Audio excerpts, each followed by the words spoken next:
Hello bachcho, let's read this question. The question says, a block of weight 100 Newton is suspended by a copper and steel wires of same cross-sectional area 0.5 centimeter square and length under the root 3 meter and 1 meter respectively. Their other ends are fixed on a ceiling as shown in figure. The angles suspended by copper and steel wires with ceiling are 30 degree and 60 degree respectively. If elongation in copper wire is delta LC and elongation in steel wire is delta LS, then the ratio delta LC by delta LS is key concept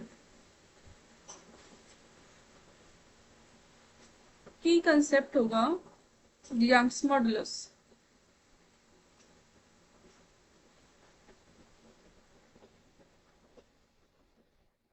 जो Young's modulus होता है वो होता है Young's modulus equals to stress by strain. अब जो हमें question में फिगर गिवन है उसको ड्रॉ कर लेते हैं।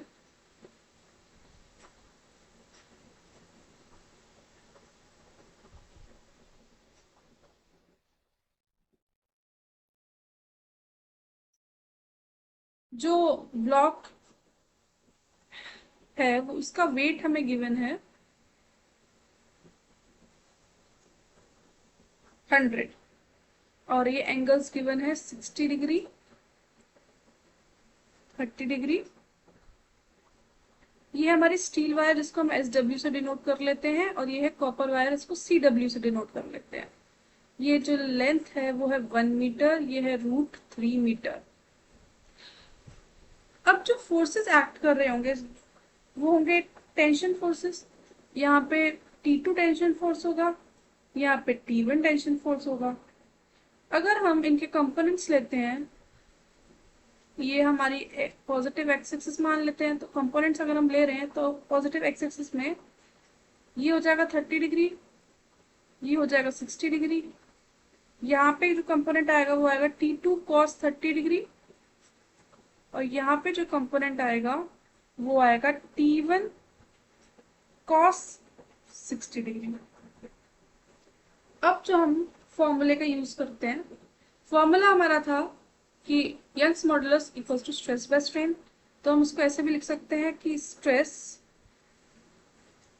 Equals to y। Young's modulus को हम y से डिनोट कर रहे हैं, y इंटू स्ट्रेन।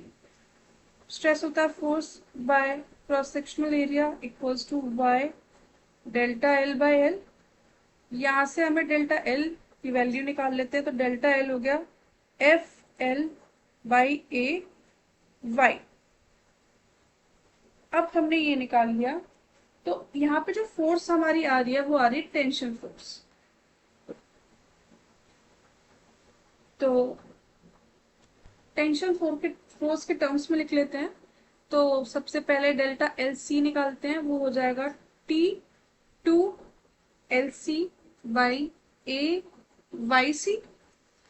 अब हम जो हमारी LS है वो निकाल देते हैं, delta LS equals to T1 LS by AYS। अब क्वेश्चन में हमें गिवन है कि ये जो था ये AC होगा और ये AS होगा। अब हमें जो क्वेश्चन में गिवन है कि AC equals to AS equals to A है, तो यहाँ से AC AS को हम A लिख लेते हैं, तो delta LC equals to T2 LC by AYC और delta LS equals to T1 LS by AYS। अब इन दोनों का रेशियो ले लेते हैं, तो delta LC by delta LS क्या आएगा, ये आएगा T2 LC by YC YS by T1 LS। A से A कैंसिल आउट हो गया, तो YS by YC LC by LS T2 by T1। अब delta LC by delta LS अब वैल्यूज पुट कर देते हैं।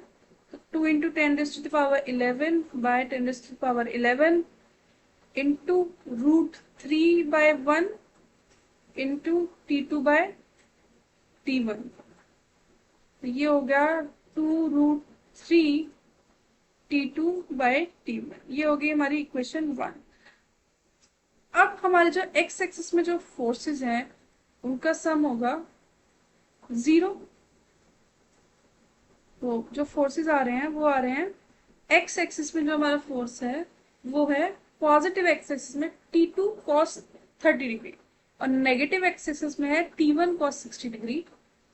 तो हो जाएगा T2 cos 30 degree minus T1 cos 60 degree equals to 0।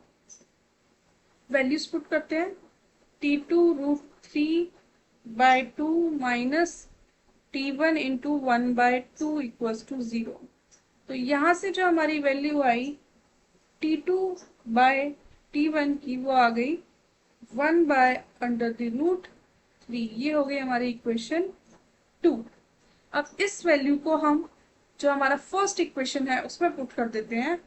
तो हमारी जो डेल्टा एल C/डेल्टा LS